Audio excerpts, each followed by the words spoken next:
Hey tubers, welcome back for another adventure. As I'm going through my mess and cleaning up, this is one of the bikes, one of the quads, all-terrain vehicles that I want to live in the garage. I want it to start up and go right out and so forth. This bike was featured on WGN's TV show Outsiders. It was about a bunch of hillbillies. I believe they were in Kentucky. And I don't know if it was the second or third show, first season, there was kind of a cage match where two brothers were fighting over a girl, and this quad was in that. So kind of got a cool background. The way I ended up with it is Quad Racers. They found a bunch of the Outsiders machines in Pennsylvania near Pittsburgh at a salvage yard.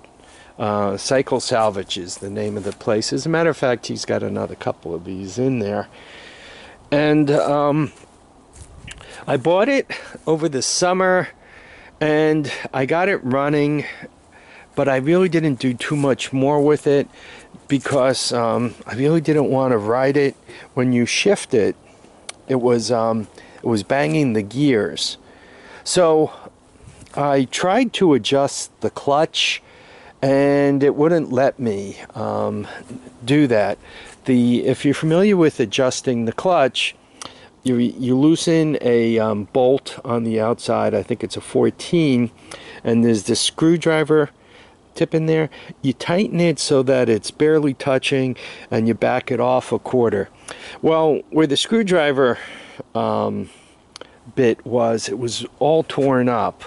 So I finally did some research and I ordered all that stuff, and I got the pieces, then I lost the pieces and found them and lost them and found them.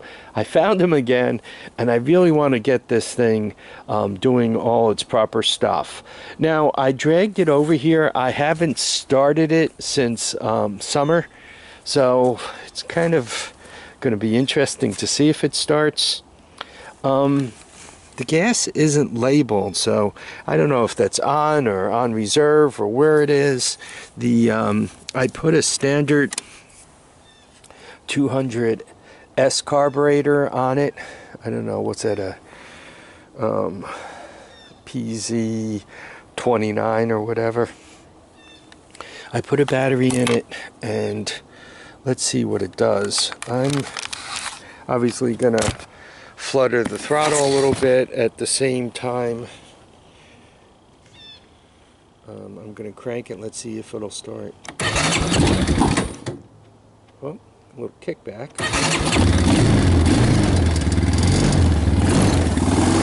So this thing hasn't been started in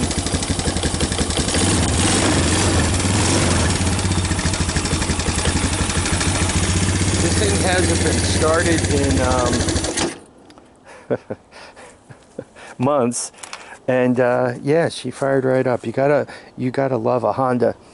I did not like the OEM carburetor on it. It had all these extra hoses and all, because they were using an accelerator pump, a little as you gave it gas, the vacuum would kind of off the manifold would kind of give a little diaphragm, which would pump a little extra gas in. Good for acceleration, you know, but all those hoses were kind of a mess, and quite honestly, they looked like they leaked, which would cause vacuum leaks and so forth. So this is the intro, and when you see this thing again, you'll see it. I'm going to pull the front of it off and work on it a little bit. So this is kind of a reintroduction, and we're going to get back to work on it.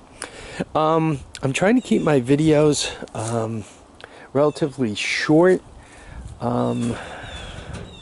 so let's keep this one short and then do the next one as a working video. By the way, to get this cover off, looks like I need to pull the inner fenders off of both sides. Be kind of a good idea to figure out what's going on with that one, because that looks like it's rubbing on the exhaust. You can see the way it's all melted up in there, so we'll get that straightened out. Yeah, I want, you could see this one started really nice and easy, and once again it hasn't been started in months, so imagine if I start using it every day. There's some other details, like where's the bolt here? I gotta go dredge one of those up.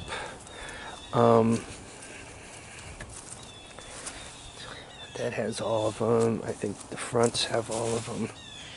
Nope, I'm missing, that one's broken. I'm gonna leave it the way it is. This is the way I bought it, the seat and everything else. But this, if you guys are thinking of, you know, Frankenstein-upping a quad, that's really not a good idea, because you don't let airflow in. So that's, even fenders, I mean, once again, this is the way I bought it with these. But if you're familiar with tires throwing mud and water and so forth, I mean, you know, Swiss cheese doesn't hold water, so there you go. I did put a recoil on this. What's nice about the Recon, yeah, I said it right, is there are a lot of parts available for these cheap. You could buy a seat. Typically seats are over $100. You could buy a complete seat typically for less than 50. The recoil starters are like 25, 30 bucks new Honda. It's the parts are reasonable for these. So should one, I mean, not every part, right? I'm sure if you start digging around, there's something that's less than available. It's shaft drive, so you don't have the normal problem of, you know, throwing the chain and tearing holes in the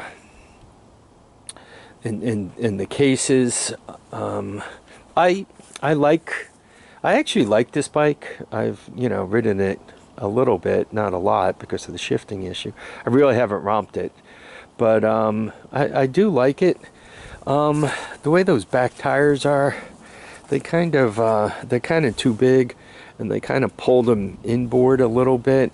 So I did notice when I was kind of horsing it about that it was a little bit tippier than most. Well, about as tippy as that one. So there we go. Anyway, so I'm kind of reintroducing this, and we'll get it back into the mix. And I hope you enjoy those videos. I want to thank everybody for watching and commenting and subscribing. Please remember to keep your feet down, your heads up, and go out and buy Asia Farrell's quad. Bye now.